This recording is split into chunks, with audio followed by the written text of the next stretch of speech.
সরকার কিছু দেয় না, আবার দেয় না তো দেয় না, সারের দাম বেশি, আলুর দাম, পেঁয়াজের দাম, মোট উচ্চ বাজার।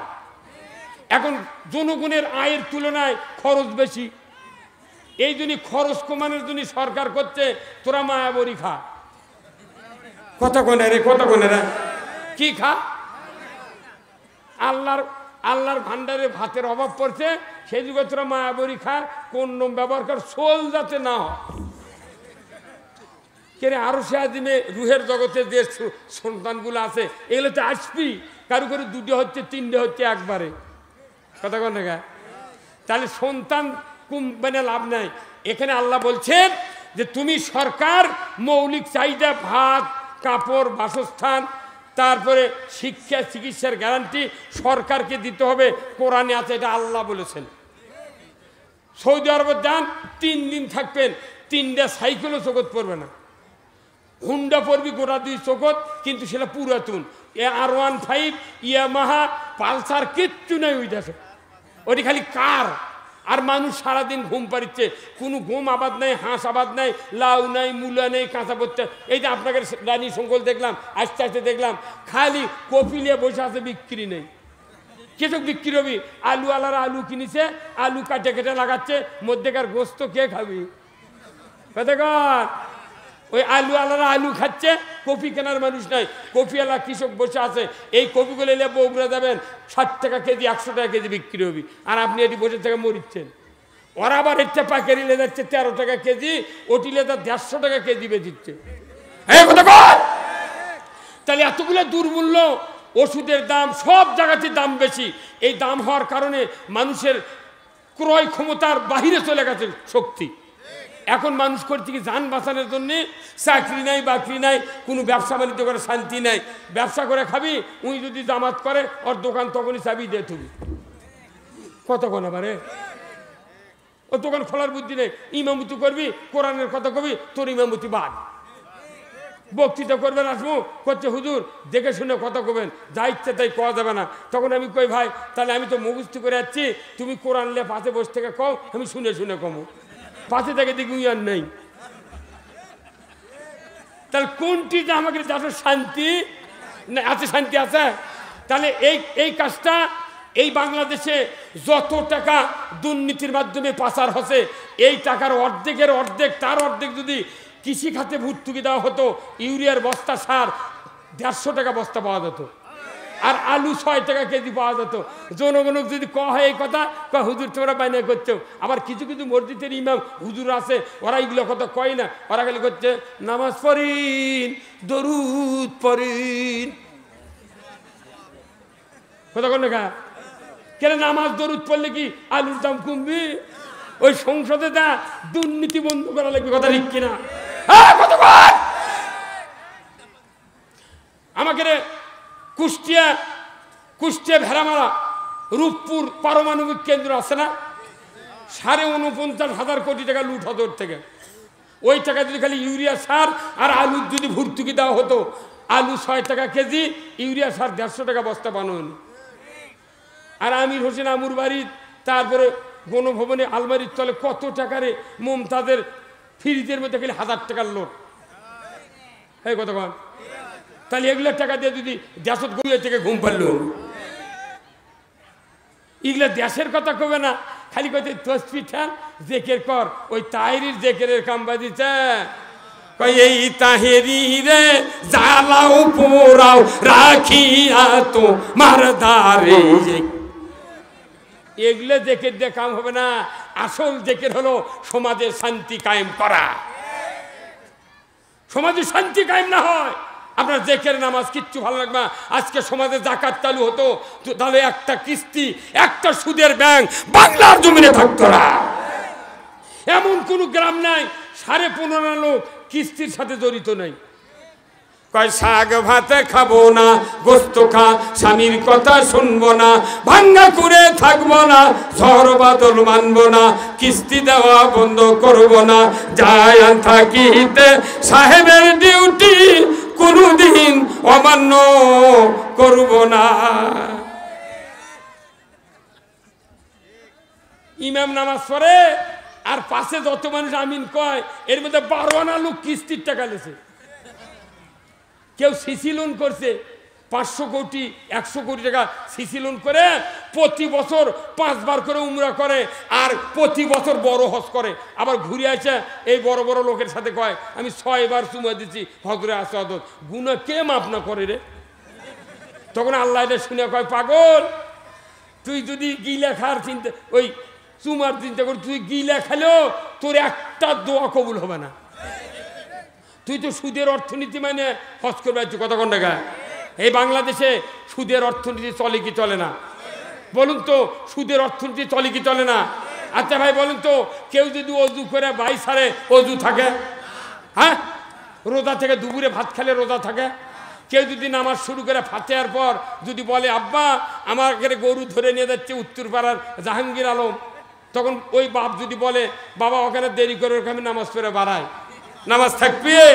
তাহলে আপনি নামাজ ভঙ্গের কারণ জানলেন, অজু ভঙ্গের কারণ জানলেন, রোজা ভঙ্গের কারণ জানলেন, কেন জানলেন না ঈমান ভঙ্গের কারণ? আল্লাহ কোরআনে বলছেন ইয়া আইয়ুহাল্লাযিনা আমানু লা তাকুলুর রিবা, ঈমানদাররা সুদ খায় না, ঈমান থাকে না। নির্বিঘ্নে সুদ চলিচ্ছে, ওই তুই মাঝে ঘুরছে, কতদিন তোর ঈমান চলে গেছে যমুনা পার হয়, ওই আল্লাহু আকবার কতিস।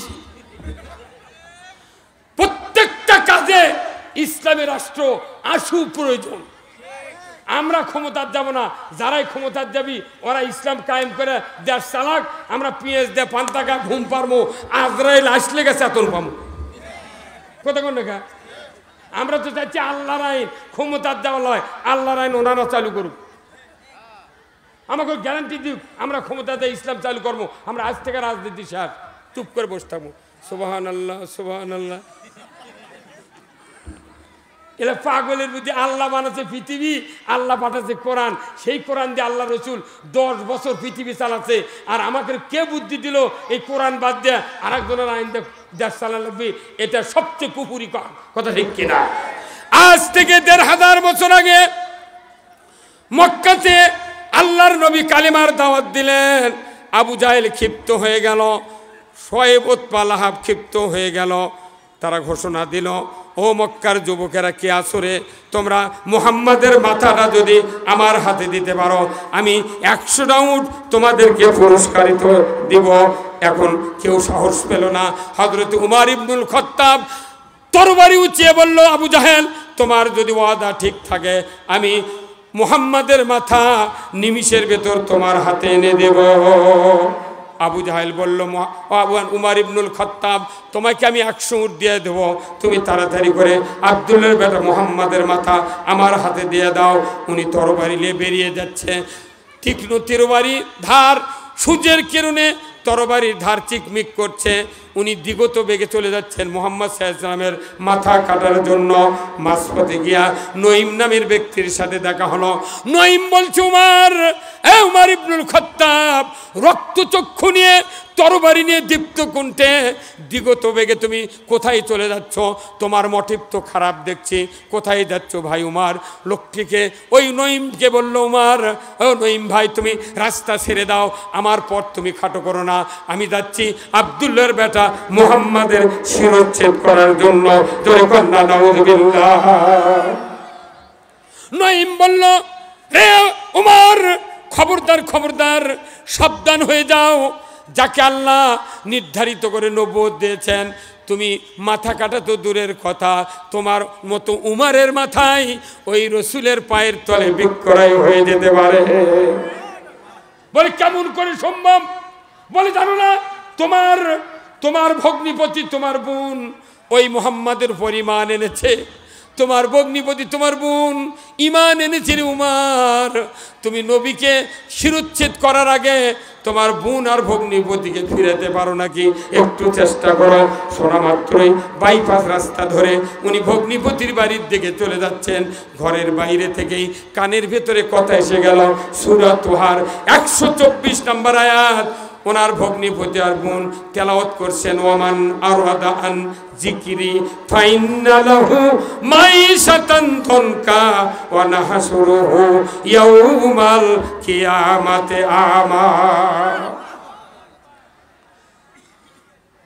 যখনই আয়াত পড়া তার কানে পড়ে গেল, ওমর ফারুক বুঝতে পারলেন আরবের লোক, এই তো সেই কোরআন যেটা আল্লাহর নসিহত, আল্লাহর জিকির, আল্লাহর কোরআনের বয়ান, এটা তারা শুনবে, কিন্তু মুখটা যদি আবার টান করে নেয়, বিপরীত মুখে চলে, আল্লাহ বলেছেন তাদের দুনিয়ার জীবিকাকে আমি সংকীর্ণ করে দেব। দুনিয়ার জীবিকা সংকীর্ণ মানে কি? জীবনের সাথে যা যা জড়িত সংকীর্ণ করে দিবেন কে? কি আয়াতের অর্থ দেখেন, আল্লাহ বলছেন যারা কোরআন শুনবে এবং কোরআনের বিপরীতে চলবে তাদেরকে জীবিকা সংকীর্ণ করে দেওয়া হবে। কার কথা? তে জীবিকার সাথে তো হাট বাজার, তরকারি, পেঁয়াজ, আদা, রসুন, তেল, মরিচ, ইউরিয়া, সার, এগুলো সব জীবিকার সাথে নয় ভাই। সেই জন্য এই দেশে এগুলোর দাম আস্তে আস্তে সংকীর্ণ হয়ে আসতেছে, কেনার ক্ষমতার বাহিরে চলে যাচ্ছে। কোরআন আমরা শুনি কিন্তু কোরআনের পক্ষে চলতে পাই না, চাই না। ওমর ফারুক রাগে বিস্ফোরিত হয়ে গেল, ভেতরে ঢুকি তরবারির উল্টা পিঠ দিয়া বোন এবং ভগ্নিপতিকে টর্চার করা শুরু করলো। মারতে মারতে এক পর্যায়ে ভগ্নিপতির মাথায় তরবারির আঘাতের চোটে রক্ত ফিনকি দিয়ে বেরিয়ে যাচ্ছে। উমর ফারুকের বোন ফাতেমা উমরকে চাপিয়ে ধরে বললেন, ওগো ভাই, তুমি কি জানো না তুমি আমাকে মেরে মেরে শহীদ করে দাও, আমার স্বামীকে তুমি মারতে পারবে না।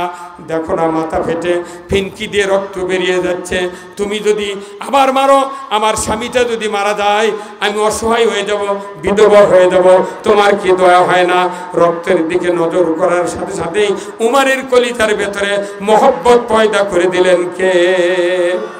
আল্লাহ মহব্বত পয়দা করে দিলেন। উমর বললেন, ও বোন, ভুল করেছি রে বোন। দুলা ভাই, ভাইজান, আমি ভুল করেছি, বুঝতে পারি নাই। তোমরা কি খণ্ড পড়ছিলে, এই খণ্ডটা আমার হাতে দিয়ে দাও, আমি একটু তেলাওয়াত করে দেখি কি তোমরা পড়ছিলে। এইবার উমর ফারুককে বলা হলো, ভাইজান, তুমি তো নাজাসাত, অপবিত্র, তুমি মুশরিক, তোমাকে এই পবিত্র খণ্ড দেওয়া যাবে না, তুমি গোসল করো, পবিত্র হও, তারপরে তোমার হাতে খণ্ডটি তুলে দেওয়া হবে। জয় কন্যা মারহাবা। উমর ফারুক গোসল করলেন। এরপরে এসে মুহাম্মদ সাল্লাল্লাহু আলাইহি সাল্লামের ওই কালামের বাণীটা উনি দিয়ে দিলেন হাতে। পড়ো, মুহাম্মদ আমাদেরকে এটা দিয়েছেন, পড়ো না তুমি, একটু পড়ো, আরবের লোক পড়তে পারে। ওমান আরাদা আন যিকরি ফাইন্না লাহু মাইশাতান দানকা ওয়া নাহশুরুহু ইয়াউমাল কিয়ামাতি আমা। একবার শুনলেন, একবার তেলাওয়াত করলেন, অন্তর চক্ষু খুলে গেল। হাই সর্বনাশ, কি দামি কথা, এটা আল্লাহর কথা। হাজা কালামুল বাশার, এটা আল্লাহর কথা। আল্লাহর কথা যেহেতু, তাহলে আমি আর বিপদে থাকব না। বোন, ভাইজান, তোমরা চলো আমাকে নিয়ে বিশ্ব নবীর দরবারে। জোরে কন্যা মারহাবা। সেই ফুলেরই রৌশানিতে আরশ কুরসি রৌশান, সেই ফুলেরই রং লেগে আজ ত্রিভুবন জালা।